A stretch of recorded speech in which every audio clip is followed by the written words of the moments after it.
Hi friends, Manjula tailoring and home. ఈరోజు మీకు చెప్పాలని చెప్తున్నాను.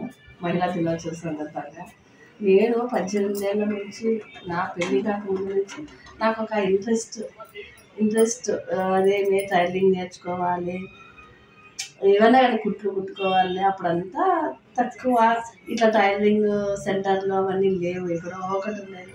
అక్కడ నేర్చుకునేది, మన వీధిలో వాళ్ళతో అందరితో తీసుకునేది. బ్లౌజులు నేను దారం కూడా నేనే వేసుకుంటానని అప్పట్లో కదా.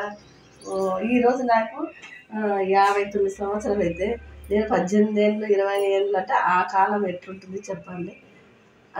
కాబట్టి అప్పటి నుంచి కూడా నేను ఒక పట్టుదలతో నేర్చుకొని, తర్వాత నేను మరి గవర్నమెంట్ యూనిట్లలో కూడా పనిచేస్తున్నాను. అది కూడా మన ఇంటికాడే ఒక్కొక్క షిఫ్ట్ 30 మెంబర్స్కు నేర్పించి వాళ్ళకు గవర్నమెంట్ పాలిటెక్నిక్ యూనిట్, అప్పుడు మానవ వనరుల శాఖ మంత్రి ఆధ్వర్యంలో నేను టైలరింగ్ అట్లా నేర్పించి వాళ్ళకు ఒక జీవనోపాధి సర్టిఫికెట్స్ కూడా ఇప్పించినాను.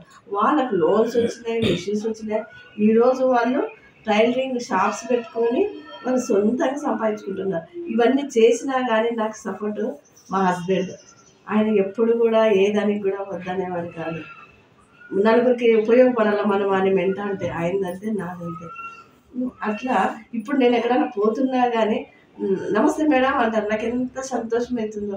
మేడం నేను అక్కడ లోన్ తెచ్చుకున్నా ఈ టైలరింగ్ సర్టిఫికెట్ మీద, నాకు అట్లా వచ్చింది, నేను ఈరోజు ఎంతో సంపాదించుకుంటున్నాను, నేను మరీ మనుషులు పెట్టి కూడా స్టిచ్చింగ్ చేపిస్తున్నాను. అట్లా చాలా మహిళలకి చాలా హెల్ప్ చేస్తున్నాను. నాకు ఎంత సంతోషము. ఇప్పటికి కూడా నేను ఊరికైతే ఉంటాను, ఫ్రాక్స్ డిజైన్ చేస్తా, ఇంట్లో ఏమైనా కానీ నేనే డిజైన్ చేసుకుంటుంటాను. ఫ్రెండ్స్, ఇవన్నీ తెలియజేయాలని నేను ఈరోజు మీ ముందుకు వచ్చి చెప్తున్నాను. మహిళా దినోత్సవం సందర్భంగా మంజుల టైలరింగ్ అండ్ హోమ్ షేర్ చేయండి, సబ్స్క్రైబ్ చేయండి, లైక్ చేయండి, కామెంట్ చేయండి. Hi, thank you.